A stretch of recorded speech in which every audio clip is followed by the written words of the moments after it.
liqeeffattee intarneetti dalaguu dida ante? وبركاته. Haaloo? الو سجلين انجرو. Injira. لا والله الحمد لله يرو متى كويس ندبس باجي جلا خنا ركچاتوري. Abshir sarraat. هررجي جولي ررجيتي ورقم بلشا. Nagaa qabda. نجا والله الحمد لله بيشي ادم تولاتيكا. akkasitti beekama. Maashaallah baga nagaan dhufta. Baga nagaan nu eedan. Akkamiis nagaa fayyaadha? Fayya wallaahi kun akkuma argitu nagaa qabna taate. Akkam jiruuf jireenyaa fi baadaan? Martuu wallaahi alhamdulillah. Maashaallah dhugaa baay'ee si tolee jira. Rabbi sirraa jaalatu. Amiin galatoo. Wallaahi yeroo mata keessan dubbisuudhaaf rakkachaa ture garuu isin dubbisuu kiyyaa baay'ee tokko gammadaadha. Hedduu takkaan gammadan jettu. Maashaallah. Baga Tiktookii nagaan. kanarratti yeroo isin ilaallu baay'ee takka nutti tolta wallaahi haalli isin itti deemtan wanni isin asirratti hojjetan waan hedduu takka bareedaati. Ayyee. Galatoo. Waan dhaloonni dhufulleen eegaa isinirraa barate hojjechaa jirtanii mallee jabaadhaati itti nuuf fufa isin hin jenne isin jaalanne hedduu takka dhugaa rabbi. Ayyee galatoo matillee. Niitoorkii baay'ee nu rakkisaa ture jala kana. Abshir jabaadhu ayyee waan umaraafu. Tillee jabaadhu. Akkasii. Wallahi du'aayi jabaadha du'aayi tana nu godhame. Jabaadhu ittuma jirraa sii goona. Keessa waan sii goona.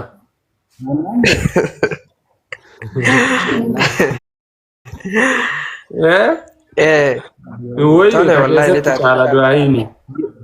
Jimaa argee tokko gaa jimaa urata wayii tokko na cinatti ergama. Asumaan siilaadhuuf irraame. Kombolcha jirtaam? Dhugaa rabbii kombolchaan jira sanuu baadiyyaan jira wallahi iddoo nama jiru kun baadiyyaadha. Rabbi jimaa ajaa'ibaa uuruun abbaa kiyyaa eekka ajaa'ibaatti qabdi waliin nu haameen nuuf fidan jettu. Akkas taanaan gaafa dhufe si dubbisa bakka. Homaa rakkoon qabu dhugaa. Waa'ee mee gaafa gaa'ee namoota akkuma beekamu dura jalqaba baadiyyumatti dhalate akkasuma natti fakkaata akka kiyyatti. Dhugaa. Yaadannoo gaafa biyya jirtu gaafa biyya jirtu sanirraa maal yaadatta gaafa ijoollummaa keeti? Waa baay'ee yaadadha garuu ammatti kana jedhee dubbachuu hin danda'u kaa mangisti. Ayyee haali taati dhugaa. Jiruun baadiyyummaa tun wallaahi waa hedduudhaan bareedduma isin garuu yeroo takka laala rakkoo takkaatu jira miidha akkuma beekamu ibsullee namatti ulfaata.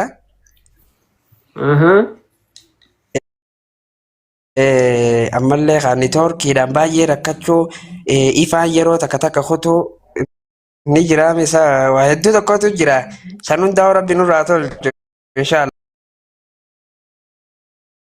Jiru haa rabbiin isinirraa illee jijjiire nutillee as keessa nu dhiisuun qabu dhugaa rabbi.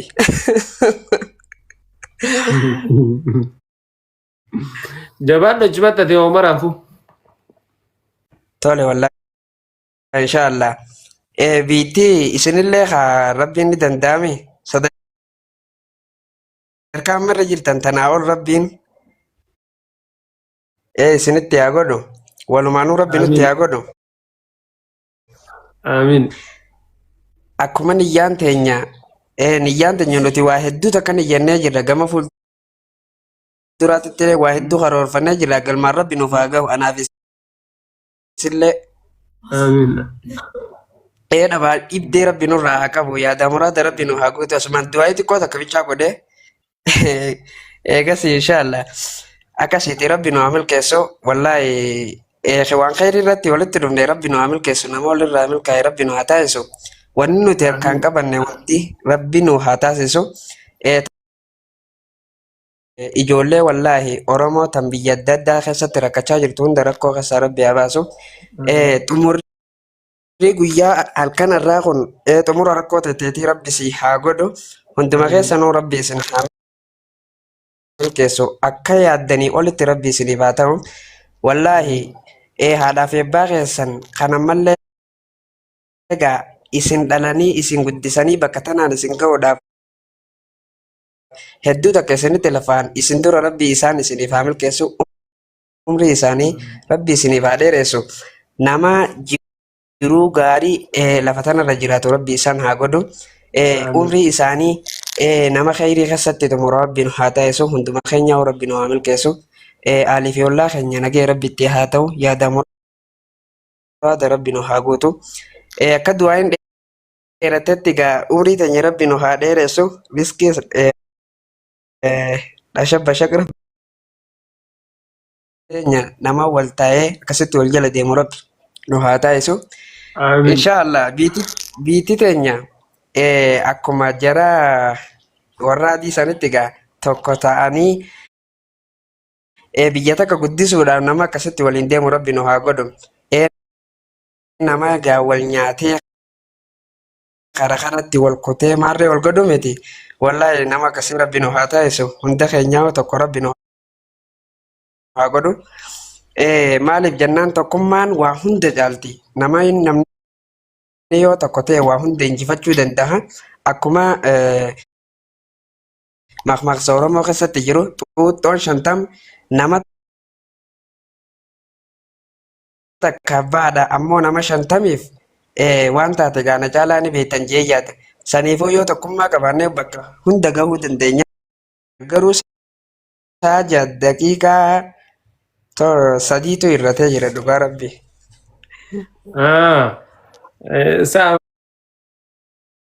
mirqaanaa jechuun seeraan mirqaante mirqaana xiqqoo namaan qaqqaba dhugaa rabbi Harargee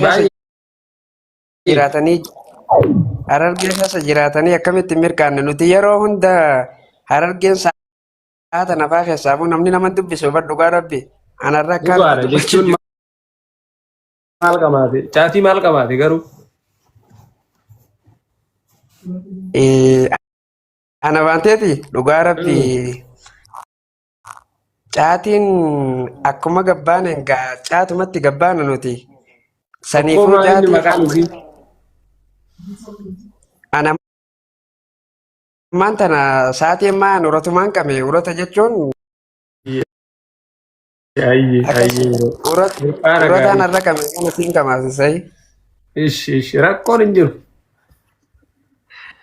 akkasii wallaahi rabbi nu haa milkeessuuti inshaallah sa'aatilleen wallaahi daqiiqaa waa xiqqoo takkan qaba